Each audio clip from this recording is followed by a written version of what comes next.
This video starts out different than most. This one actually starts with a disclaimer. Oxalic acid vaporization is one of the most hazardous tasks in beekeeping and can cause life-altering injuries and death. This video is an attempt to clarify a confusing subject and its risks.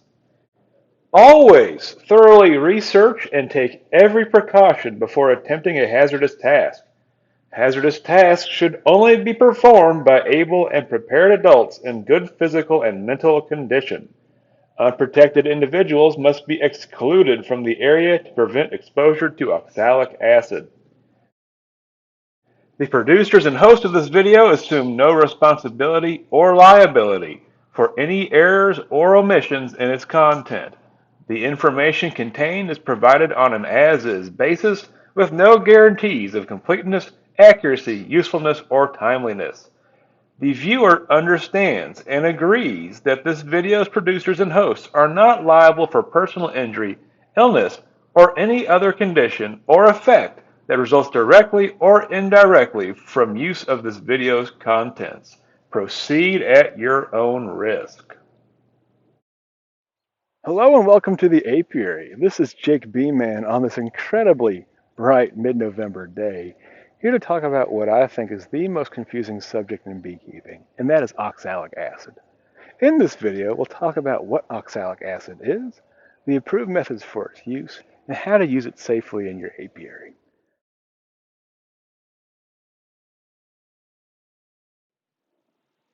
So what is oxalic acid? Oxalic acid is what we would call an organic acid. It's got carbon groups, it's got covalent bonds. Now, one of the oddball things about oxalic acid, if we're looking at the picture of it here, we notice it's kind of a copy of itself. It has two of the same thing. Those pieces, the double bonded oxygen with the hydroxyl, the OH group attached to it, are known as a carboxyl group. That is the working end of an organic acid. And we see this thing is more or less just two of those hooked together. That makes oxalic acid a very potent acid relative to its weight. Now, oxalic acid is a solid in normal conditions, normal room temperature and pressure conditions.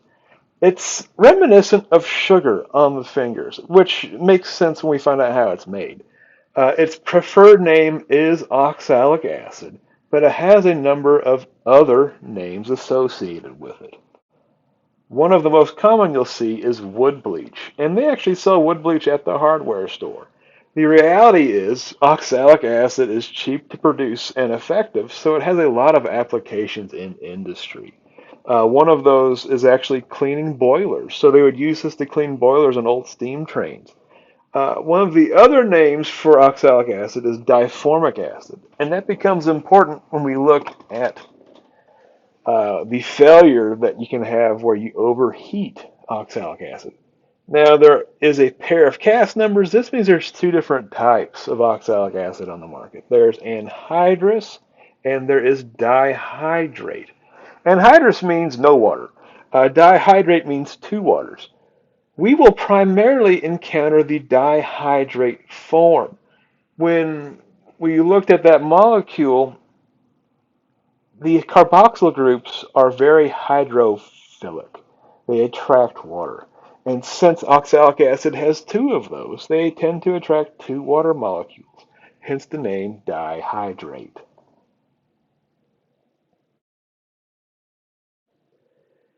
Now, one of the oddball things oxalic acid does is sublimate. Oxalic acid, when heated, goes from a solid to a gas, and when cooled, goes from a gas to a solid. That occurs around 315 Fahrenheit or 157 centigrade. Not many things do that. Most things go through a liquid phase first. The other one that does this that comes to mind is carbon dioxide, dry ice. The nice thing about this is we use that sublimation property to create an extremely fine dust that we can inject into these hives using an oxalic acid sublimator or a vaporizer. Now, oxalic acid is poisonous. Here we have the LD lows. These are the lowest published lethal doses they found in some studies. What they found is if a dog consumes a gram for every kilogram of body weight, that's enough to kill a dog. Uh, that is the oral route. This product is much less dangerous when ingested than when inhaled, and that's the second half of this image. Those are the NIOSH numbers. Their time-weighted allowance is 1 milligram per cubic meter. That's the amount you're allowed to have in the air around you without protection on. When we use oxalic acid, if we're doing a sublimation method, we actually use at least 1 gram, which is 1,000 times the acceptable exposure limit. So we must use protective equipment to do so safely. Now, most oxalic acid is prepared by oxidizing sugar with nitric acid in the presence of a catalyst. There's a bunch of different ways to actually make oxalic acid. That's just the most common one because it is fast and cheap. That also means a lot of your byproducts are likely just undigested sugars, which makes sense enough. In my sublimation guns, I'll often encounter an almost caramel-like residue burned into the sidewalls. Now, today, the only legal oxalic acid option for your beehive is apabioxol. Apabioxol is made by Vita Pharma. They also make Apalife-Var and Apavar and the Varroa EasyCheck products. The stuff does come in rather small bags and at a rather high price relative to the commercial sources. But again, this is your only legal one. Daydent has it on their webpage. They have the nice pretty picture on the front side of the label. Manlake has the more scary picture with the skull and crossbones. That also notes it's 97% oxalic acid and 3% other stuff. Apabioxol has done a great job, or rather Vita Pharma's done a great job of getting this product to market. And they have some interesting literature with it. They do note it's pharmaceutical grade. They do note it comes in 3 sizes. These sizes are kind of small relative to what your needs might be, depending how many hives you have. They do note how to use it, the dribble method and the sublimation method. However, there is a problem with these instructions. At a minimum, the sublimation recommendation is not accurate. And what do I mean by that? We'll get to that. The one other thing I want to say while still looking at their literature is they note the EPA has approved the use of oxalic acid while honey supers are in place, which was big news. But in the fine print, they also note that the label needs to be updated to show that reality. As of today, mid-November 2023, I still have not come across apabioxol with the updated label allowing use with honey supers. Until you have that product in hand, using oxalic acid while honey supers are present remains illegal. Something you should do whenever using mite control products is hunt down the source documents from the EPA. This will be known as a master label. You can find this document using the link provided. What this form tells you is all the safety instructions and handling instructions and use instructions for the product. If there is any disagreement between the sources, go with the EPA source document. That is the actual legal codified way to do these things. One of the things I noted when reviewing apabioxol's marketing materials is apabioxol for the vaporizer method notes using 1 gram per colony, while the master document notes 1 gram per brood box, which is two very different sets of instructions. As the EPA master is the legal way to do it, that is the one you should reference. We return to this form when we look at safety precautions later in this video. We do need to discuss oxalic acid's modes of action. While we know how to get it into the hive, the reality is once it's in the hive, we don't really know what's happening. We don't have clear evidence on what causes oxalic acid to kill mites. All we know with certainty is it kills mites and seems to leave the bees relatively unimpacted. It does appear to have a short activity window in the hive, something in the range of 48 to 72 hours. So when you apply this, it's only going to kill mites in that hive for the next 3 days or so. So if a mite doesn't get exposed in that 3 day period, that mite would be untreated. It does have very high efficacy to expose mites. We're talking north of 97% mortality to mites exposed to oxalic acid. And that kill happens rapidly. This is a IPM board from a chewer hive I had. Chewer hives are very interesting. One of the traits of chewers and all the varroa sensitive hygiene bees is they have a lot more of their smelling and sensory genes turned on. That also makes them exceptional at identifying weak colonies to rob. And you can get huge mite populations brought back when that occurs. And that is what happened to this hive. This hive was a chewer. It had low mites throughout the year, and late in fall, it got loaded up with mites in a very short time period. I was able to apply oxalic acid to this hive, and the mites you see on this bottom board are a 48-hour mite drop. Believe it or not, that hive survived that winter into the next year. I actually still have it, and that's been 4 years now. Oxalic acid is considered an organic product to use in your hive. Some people refer to it as a soft chemical. Now, my concern with that is oxalic can kill you, so be aware how you're phrasing things. Don't sunshine this too much. But oxalic acid is naturally occurring in the environment. It's actually named after oxalis, which is a little sour plant that people frequently eat. The old foraging days, they would frequently eat it. It's in rhubarb. It's in parsley. If you've ever had tabbouleh, the Arabian parsley salad, you've actually had more oxalic acid than you're using on these hives. The difference is you're ingesting it and not breathing it in terms of your safety.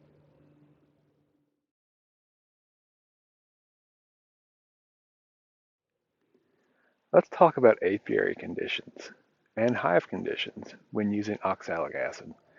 You want to have a day over 37 degrees Fahrenheit. The fear is cooler days. Applying the oxalic acid could cause the cluster to break up and fail. Whether that's ever panned out, I don't know. There doesn't appear to be an upper temperature limit. You do want the colonies broodless. Most of our colonies will go broodless after the cessation of pollen and nectar flows, which is usually around the killing freeze. Our average killing freeze is mid-October. This year it came 2 weeks late. It was right around Halloween. That might cause these hives to stay brooded an extra 2 weeks. And we won't know unless we get into the hives on a nice warm day and see what's going on in the brood nest. The alternative option to making sure they're broodless is to shoot them multiple times. I have a friend that does Thanksgiving, Christmas, and the 25th of January as his action dates to treat hives. When this method first was developed, when it first came out, there was a lot of concern the oxalic acid was going to damage the queen in particular in these hives. And what we have found is that's really not the case. The colonies are fine getting blasted with a lot more oxalic acid than was ever intended. So that seems to be a viable way forward. I myself have got a lot of hives and a lot of apiaries. I don't want to be in these things 3 times if I don't have to be. I'm going to time it to one-shot these things when they're broodless. Speaking of timing as well, we got some bees hanging on the front doors of these ones here. You can tell which bees are a little bit hardier stuck than the other ones when it's on a cool day like this. But people say you want the bees in the hive, most of the bees in the hive. I don't think that's too important. I have bees flying around on these ones. The reality is when I shoot them, most of the bees will be in there anyway, so it's really not a concern. Now you do need the hives set up for oxalic acid. You need a place to inject the oxalic acid, and you need to close up any superfluous entrances or openings. What that means for me is I've got upper entrances in a lot of hives. I'll either tape, I usually don't even tape those. I'll take my outer cover and slide it to where it's against the inner cover where that notch is for the upper entrance, and that'll physically block that notch. The other thing you got to make sure you have is your IPM boards in. Some people actually winter hives on screen bottom boards without ever installing the IPM board, and they do fine. But for this method, to make sure most of the oxalic stays in the hive, you have to have those IPM boards in.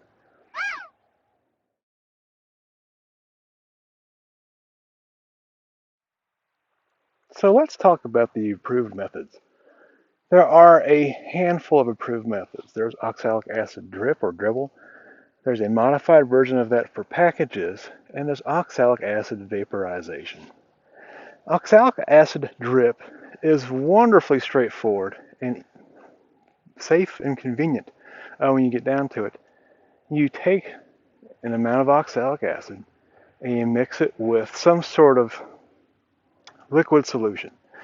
Glycerin's an option, one-to-one sugar water is an option. There are several different ways to do it. And then you would take that solution and you would open up your hive and you would apply it to the seams of bees between the frames from above. You would apply, I believe it's 5 mLs per seam with a max of 60 per hive. That's pretty easy to do. You could do that with off-the-shelf stuff from any farm store. If you wore gloves, didn't ingest any, and you had splash goggles, you were pretty safe and good to go. Works great for singles.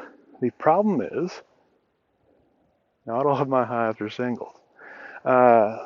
This thing here, this beast here, this is a double deep hive with a double screen board and a single on top of it. So if I dribbled this, I'd be getting into this and breaking this down in the wintertime. That's something I really don't want to do, mostly because it's heavy. So if I can avoid that and use oxalic acid vaporization, I would. And that's a lot of the reason why I use oxalic acid vaporization. What oxalic acid vaporization is we use a heating appliance to raise the temperature of that oxalic acid until it turns into a gas. And then we direct that gas into the hive. There's two basic means for doing this. One is the frying pan, and the other is the gun. The other half of the drip method for packages, you would make that same solution up and put it into a spray bottle, and you hose down your package of bees. Because we know those bees are broodless, that oxalic application is a great way to knock all the mites off of that package before you install it. There's a couple added safety tips for using these dribble methods. Some people are really emphatic that you need to feed the bees beforehand because you don't want them to eat the oxalic acid dribble product. I haven't seen that being noted near as much as it used to be, but that was the old standard advice forever.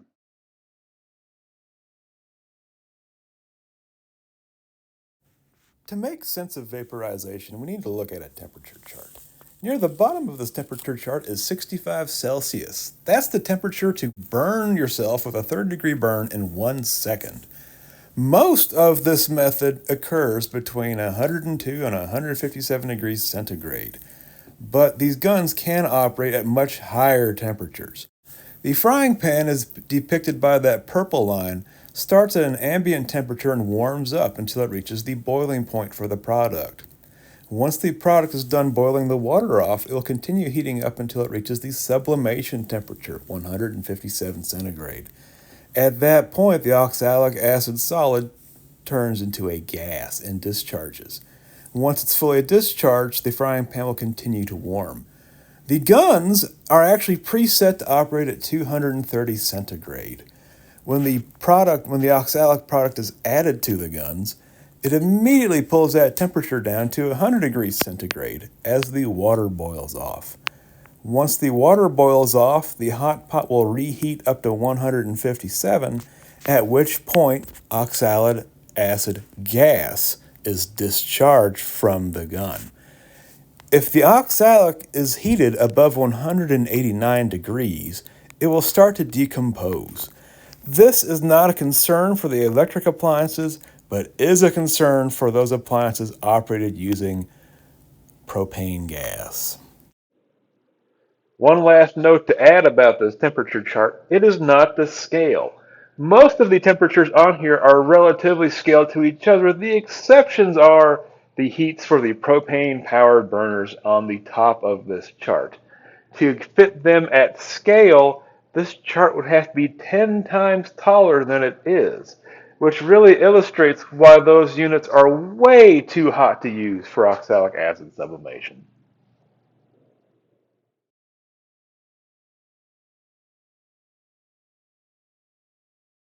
Let's talk safety. The best thing you can do to be safe while using oxalic acid is hunting down this thing and following the instructions. This is the guidance that was first published for EPA, USDA for oxalic acid use, and it also includes the instructions for actually using these products. I'll have a link up on the video for you to download this and access it directly. It has this nice list of safety procedures and safety precautions to follow. Among them, long sleeve shirt and long pants, shoes and socks. Always good advice in the apiary. Chemical resistant gloves. I do something a little different. Protective eyewear such as goggles and a half face respirator. Let's talk about those in a little bit more detail. In terms of the ensemble, your clothes, you want to pretty much cover as much skin as you can. So if you get a splash injury, it's on your clothes and not on your person. When I do oxalic acid, I'm wearing a unventilated jacket, gloves, long pants, boots, and I have a bandana on also underneath my veil. So if it gets up here, it's on the bandana and not on me. The goggles, you really need goggles. The nerdiest, big, elastic on goggles with the vents on the side. That is what you need. Those are chemical goggles. One of the failure modes for the gun application methods will cause the contents of the hot pot to pressurize and erupt at your face at velocity. So you're going to have 200-degree stuff flying at your face. If you're wearing something like this, it'll just get right behind it into your eyes and blind you. You really need to wear goggles for this. This is a picture of one of the styles of splash goggle available. This is the one I would use. The white discs attached to this mask act as best as they can as one-way valves. So if a splash encounters the mask, those valves should keep those contents from entering the mask. This is as opposed to some impact goggles that just have little pinholes everywhere. Those will not stop a liquid from entering. These little valves on this style of mask do, and that's why you need this style of mask. You need a splash goggle, a impact and splash goggle. Not just impact, not just splash, impact and splash. There are several different designs out there that achieve this. I frequently use 3M products for safety equipment. Don't see that as an explicit approval of 3M products, but do understand safety equipment is not the place to economize. Gloves, it says chemical resistant gloves. I do something a little different. I wear these. These are firefighters' gloves. And the reason being, while acid can totally give you a chemical burn, I have found I'm much more likely to get a thermal burn off of these guns.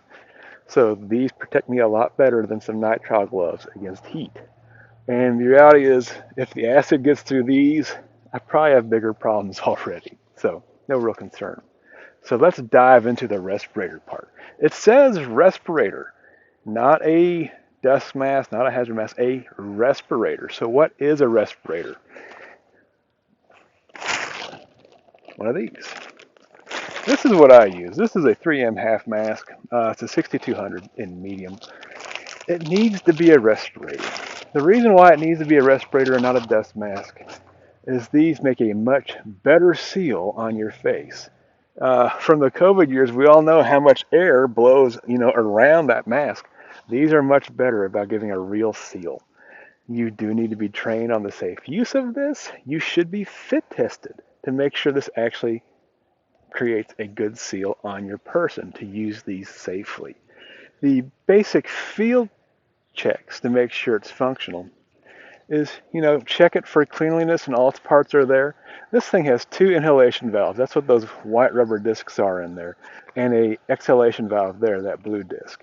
And you can check their function by holding this mask against your face and covering either the exhalation valve or the inlet valves and making sure air doesn't move in ways it's not supposed to. So if you hold this to your face, cover this thing, and try to breathe out of it, it should try to push the mask off your face. If you try to cover these and try to breathe in, the mask should be sucked to your face when you do that. That suggests you have a good seal. You will be much more likely to get a good seal being clean shaven. I speak of these. When I was a firefighter, I had to get fit tested annually to make sure my mask had a good seal on my face. When I went to the chemical weapons facility, what they would do is they'd get the mask on you, then expose you to some really noxious chemicals to make sure you couldn't smell them. That's there's a name for that test method. They used to have a ammonia smelling salt and see if you would choke out if it was bypassing your mask. Anyway, you need a real mask. Now, real masks take cartridges. And the question is, what kind of cartridges? And that document kind of waffles on what kind of cartridge you need. So I reached out to the nice folks at the USDA pesticide hotline, and after months of back and forth, I have an answer. And the answer is a particulate cartridge, which makes sense to me as a chemist. As a chemist, I didn't understand why they were recommending the acid gas cartridges to people when they really needed a particulate cartridge. Let's look at those 2 cartridges and examine the hows and whys of why one might be fine and one's a better choice. Okay, this is a particulate cartridge. This is a P100. That's going to be your HEPA particulate cartridge. This is what you want. You want the pink cheeks. A lot of people thought or think they need this, and the reason being, if you call a manufacturer hotline, they're going to hear the words acid and gas while you're describing the method, and they're going to say the acid gas cartridge. Problem is, this one works fine. This one costs 1/5 what this one costs. This one has a short shelf life once opened up. This one has a very long shelf life. What am I forgetting? Oh, I know the biggest one. This thing's heavy. These are light. When you're wearing a mask, the weight of the cartridges can affect its performance, its seal performance. If you have a light cartridge on and you look down, the mask will stay in place. If you have a heavy cartridge on, the mask will often pull away and you can ingest the chemicals at that point. So if you can use a lighter cartridge, you should, and that'll help you keep your mask sealed, because it won't be trying to pull itself off all the time. If you ever go and handle chemical weapons, you'll find what all the people do when they bend over to look down is they put their finger on this and hold it against their face, because those chemical weapon cartridges are crazy heavy and they'll pull this mask off of you every time if you don't do that. So why does this still work if we really need a particulate cartridge? This still works because these masks have a particulate pre-filter. So in effect, you're breathing through one of those pink particulate filters before it goes to the actual acid gas collection part. So that's why these are still working. Now, a lot of people are confused by all I've just said. Why do I need a particulate when we're making an acid gas? Remember those physical properties? Oxalic acid sublimates at 315 Fahrenheit, 157 Celsius. When it sublimates, it turns into a gas. If it goes below 315 or 157, it turns back into a solid. When you're running your gun or your frying pan or whatever, the gas that comes off of that thing immediately has that white show up in it. That's the crystals recrystallizing.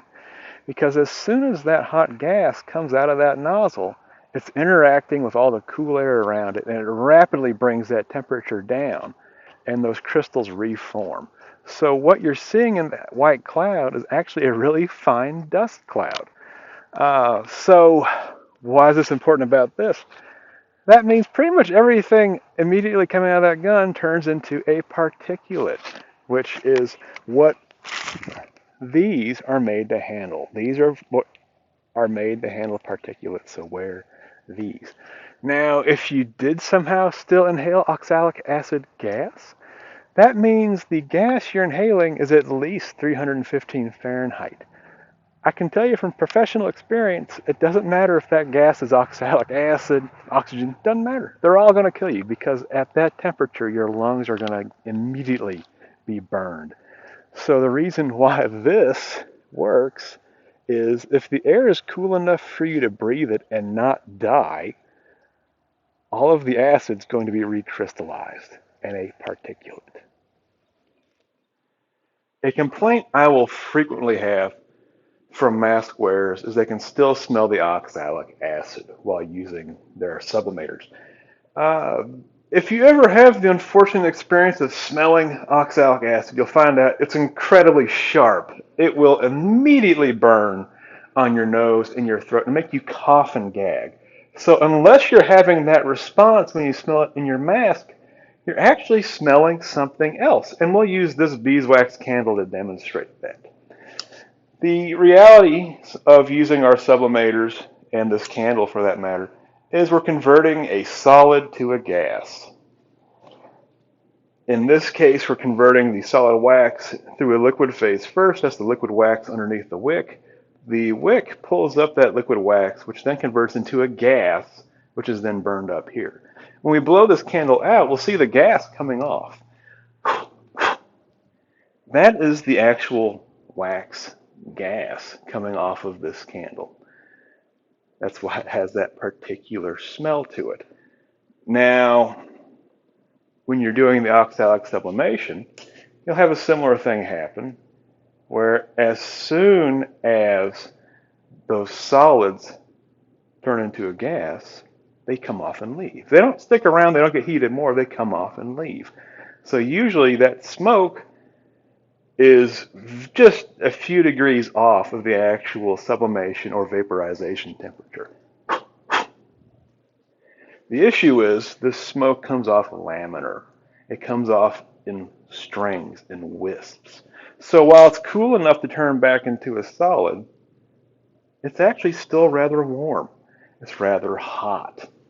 The same can be said for the oxalic acid in certain situations. When it comes out of the gun, it pushes a lot of air rapidly and creates a Venturi effect where other air comes in behind it. And that rapidly churns that gas up and cools it. Where I usually encounter this kind of hot smell is coming off the fire pot itself when I'm changing the caps.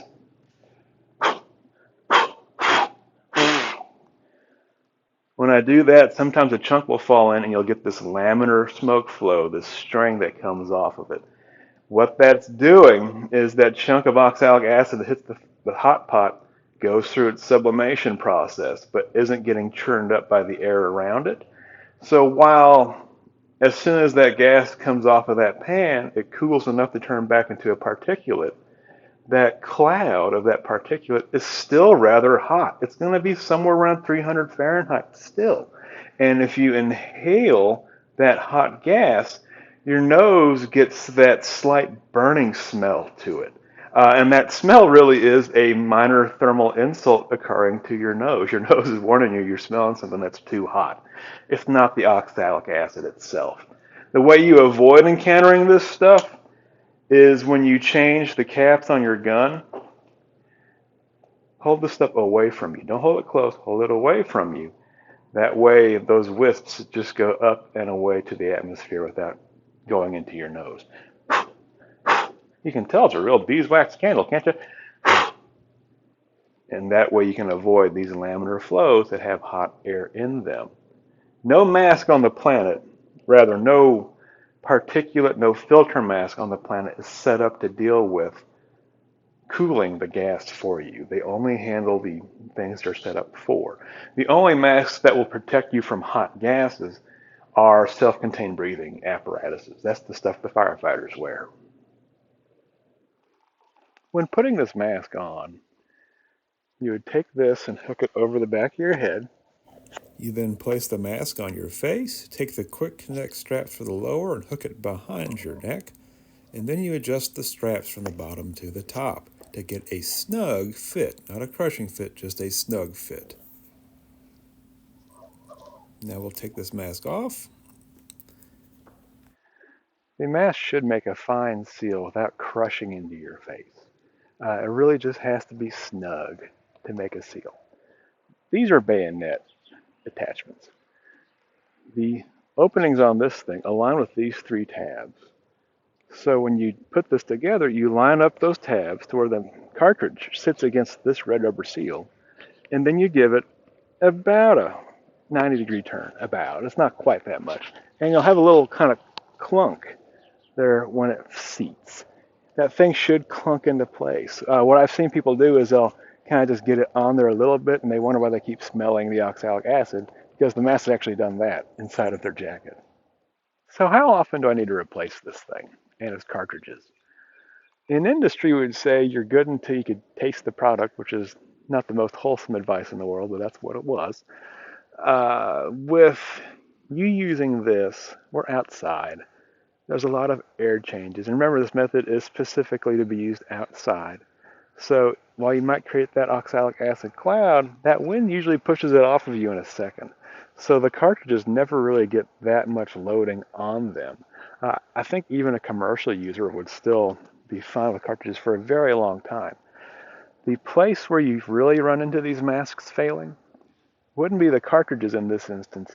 It's going to be the elastics. The elastics on these masks break down relatively rapidly. And if this strap doesn't have any bounce, you're not going to keep a good seal. So that's why I say we replace these annually. Once again, you should be fit, tested, and trained in the proper use of this mask. Another aspect of that, I was talking about we're doing this outside, and there's constant wind changes. That also means you need to be cognizant of where this cloud's gonna go. You need to protect unprotected people that are outside. So if you're getting ready to gun your hive and there's a pool party next door, which there wouldn't be, a Christmas party next door, an outdoor one, probably should rethink that, because that cloud's going to go somewhere and that gas will knock you off your feet if you end up in a cloud of it without one of these on. So among vaporization techniques, there's more or less two different schools or two different suites of tools to use for that. One is the frying pan and the other is the gun. The frying pan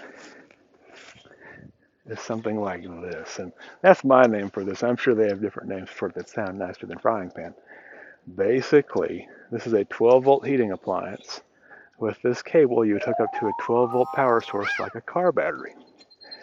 You would apply your acid, your oxalic acid in here at the rate of 1 gram per deep, which is the same as a quarter teaspoon of the product. So you put your quarter teaspoon in here for a single or a half teaspoon for a double.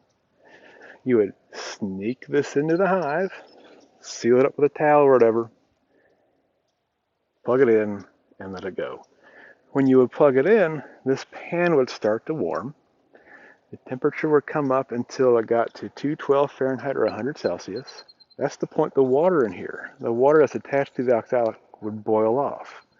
After that, it would continue heating until it got to 315 Fahrenheit or 157 Celsius, where the oxalic acid solids would sublimate and turn straight into gas. Now, this is already inside the hive during this, so that gas is generated literally inside of the hive. Downside for this product, it's slow. You're looking one hive at a time. You got to get this thing in the front door. A lot of hives, this won't fit in the front door. You also now have this heat source sitting in that hive for about 5-10 minutes, trying to set your hive on fire like a Roman candle. So a lot of people aren't big fans of these, but this is what a lot of people start with because these are just a lot cheaper than the gun units. The other alternative for sublimation is a gun. Most people out of hives go with a gun because these are high throughput devices. This is a corded one. There's a lot of manufacturers. I got this one because I thought the name was the funniest. That's honest to goodness my decision making process. I can plug this in. So if I can get a power cord to my apiary, I can run this thing all day. If I have a gas generator in my truck, I can run this thing all day. They all basically have the same set of parts. There's a thermal controller, a hot pot, and a nozzle. I should also note there are cordless versions of this as well. They're on 18-volt batteries.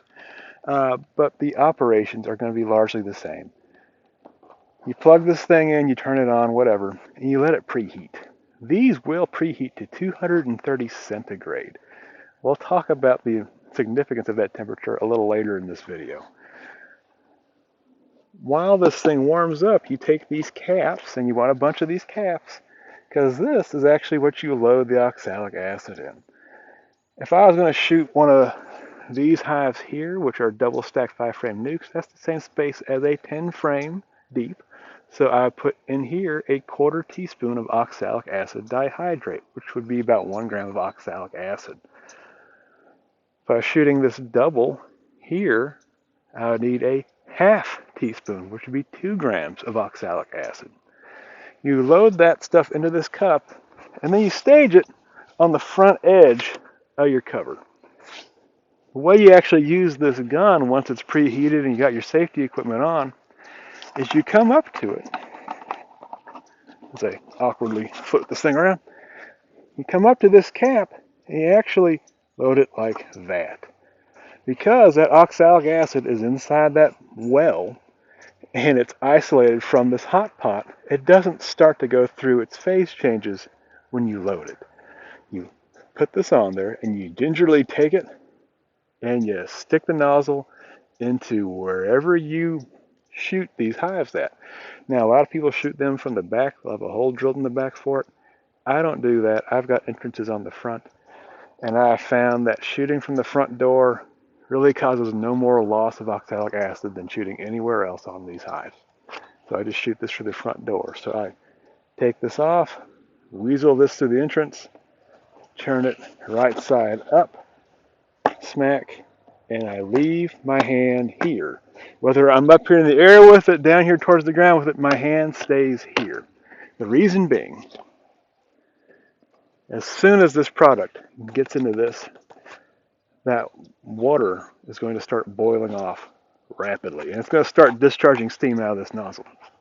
If this nozzle is clogged, this chamber pressurizes, which causes this cap and everything behind it to come up usually towards your face.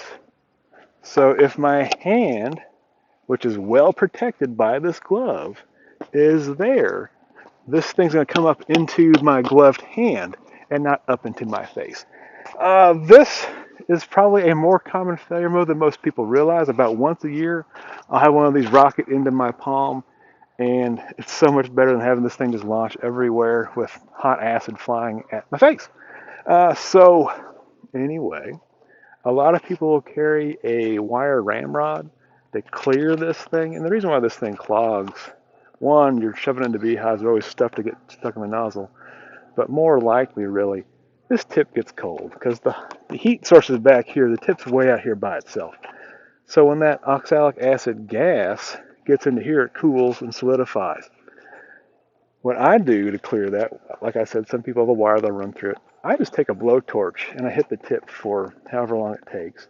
And you'll see the oxalic acid just kind of shoot out of the tip of it when you do that. That way I know the gun is cleared. And I'll do that between every second and third hive that I treat with this. How do I shoot oxalic acid in my apiaries? I'll take my truck into the apiary with my generator and power cords.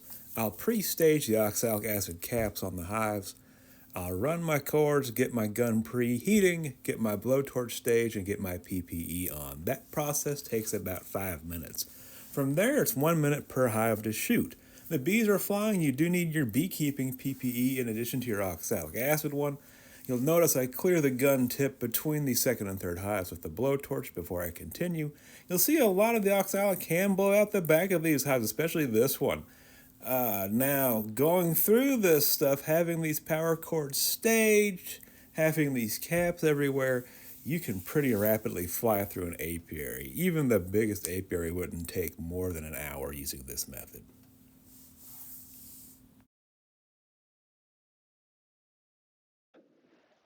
There are some other appliances people use for oxalic acid vaporization. Gas-fired appliances like propane burners. The problem is those burners are 10 to 20 times hotter than these electric guns are, and that can cause the oxalic acid to decompose or break down. Oxalic acid dihydrate is a fairly simple molecule. When you heat this thing above 120, if you heat this thing above 212 or 100 centigrade, it discharges your waters and you're left with this thing. You heat this thing above 157 centigrade or 315 Fahrenheit, it turns into a gas. If it's cooler than that, it's a solid. Gas, solid, gas, solid. When this comes out of the gun as a gas, it immediately cools because it's hitting all the cold air and immediately turns back into a solid.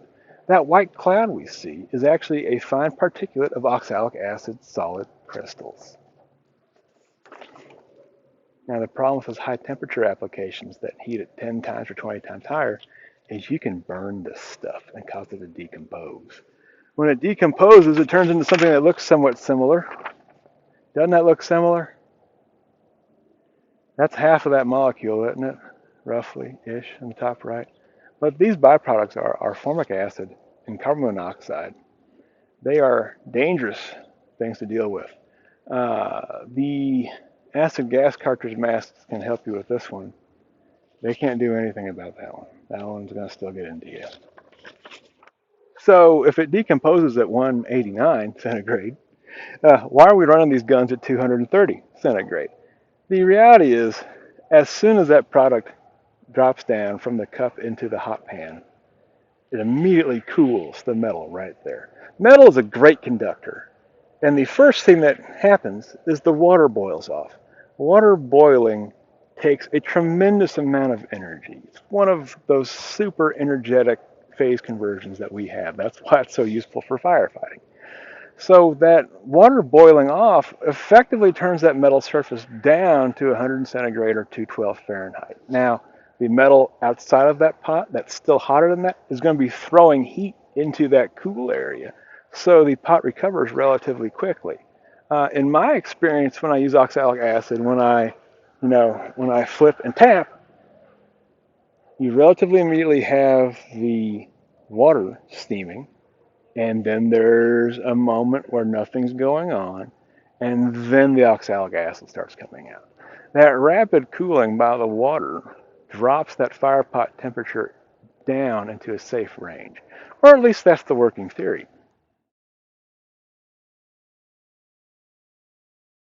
There have been a lot of attempts to figure out alternative means to apply oxalic acid and slow release methods. Among them, you'll see them recommend doing the vaporization method multiple times over a series of days, like 3 times every 5 or every 7 days. And with the idea being you're going to knock out those mobile mites with those multiple treatments, and that'll drop your mite population. In practice, it really hasn't been successful here. Usually, at best, it holds the mite population where it is. It doesn't reduce it. But if you're treating mites, you really need to treat the mites and get those numbers down. Other methods people have looked at are the shop towel methods, or you get some sort of medium that you absorb the oxalic acid in and put it in the hive so it slowly discharges. Randy Oliver's been doing some great work on this in California. He has approval by the EPA to do this. He's got an experimental license. The rest of us do not. So anyone using that for mite control is breaking the EPA rules. What I can say about it is it too has proven unsuccessful in this area for whatever reason. We don't really know why that's the case. We just have to understand using oxalic towels here is an unreliable option. I don't need unreliable options in my apiary. I have enough headaches, so I'm going to stick with stuff I know that works. There's also a lot of misinformation, if you will, out there about how much oxalic acid to use. The old recommendation is 1 gram per box, which is a quarter teaspoon per deep, 10 frame. There's a lot of information coming out of Georgia and Florida that those doses should be higher because they're ineffective. You have to realize Those statements are about them attempting to find ways to make oxalic acid work during brooded conditions. If the colony is broodless, 1 gram is plenty sufficient.